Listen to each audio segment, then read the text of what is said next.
My name is Andrea Zittel. I'm here at the Middelheim Museum in Antwerp. When Sarah approached me a little over a year ago, I thought it would be impossible to put something together on this scale by June 2015. But the idea of the Middelheim Museum intrigued me, an outdoor museum that was truly accessible to the public, and then I did a site visit, and after that I was hooked. The work in this exhibition is a continuation of an investigation that's been going on in one way or another for the last 25 years. It's an exploration into very simple forms that have the ability to shift or morph depending on how they're placed in the world or how we choose to think about them. And of course, the physical properties of these objects likewise have the capacity to shift our own perceptions or awareness of the realities of the world around us, the same way that the walls of this room divide inside from outside, or the way that a piece of paper would result in my saying the words that are written on it. The title, Flat Fieldwork, was meant not only to describe the field that the works have been placed in, but in English, the word field also means an area of expertise or even a field of reality. Also, the word field evokes certain aspects of modernism or minimalist art. For instance, the work of Carl Andre, who made flat floorworks that you can walk on, or Walter de Maria's lightning field. A plane or a panel is an amorphous form that moves easily between categories according to the context in which it's used. Depending on how it's made and what it's used for, or how it's positioned in the world, it can be a doormat, a tablecloth, a sheet of paper that you write on, or the wall that divides this room from the next one. It can support, cover, protect, or just be something to look at. For instance, when a panel is flat or horizontal, it functions as a platform for actions and behavior. These are sites where life happens, things like floors, tables, benches, fields, streets. I call these terms energetic accumulators. Or when a panel is placed vertically, it privileges the eye, and it's the carrier of messages, meaning, and ideology. Things like walls, screens, paintings, billboards. These are called ideological resonators.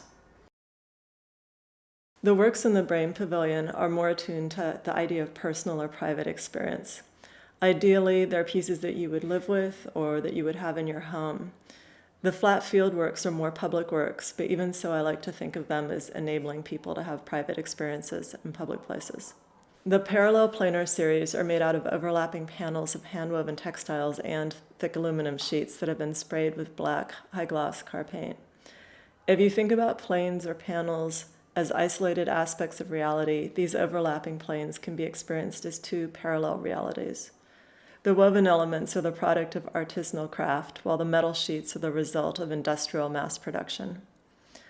For the A to Z cover series, we sent a group of weavers who were located all over the US the same set of materials and instructions. They were asked to switch thread colors with each new weaving session while marking the beginning of each day with a strip of light yellow.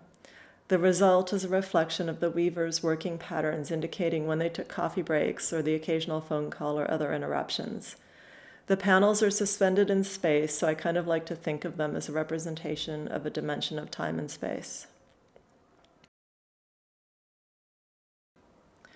The series that's titled Bench, after Jed, was inspired by a piece of furniture that I saw a long time ago in Donald Judd's home in Spring Street. The piece was made out of wood, and it kind of looked like a table, but it was 17 inches high, which is the height of a bench, and it had a Persian carpet on it.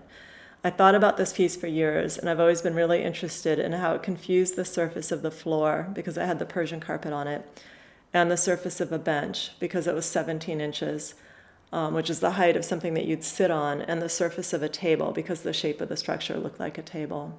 So a little more than a year ago, I decided to make a version of the work for my own house and to try living on it. Since then, I've been exploring different sorts of carpeting, although I always stay with something that you'd use on a floor in different heights.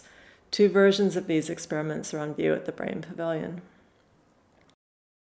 It's been a long time since I've had that feeling of being on something, like on a path that makes sense. The work has become so minimal. It's not what I thought I would be making, but it feels right. I feel really good about leaving it behind.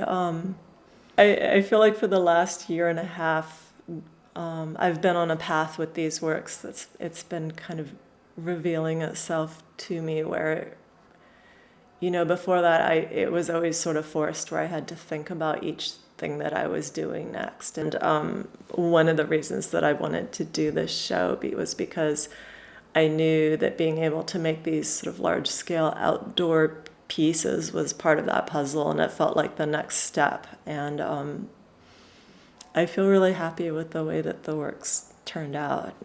So it's been really nice because now I'm kind of excited about the next step, which I think will happen in Joshua Tree when I go home.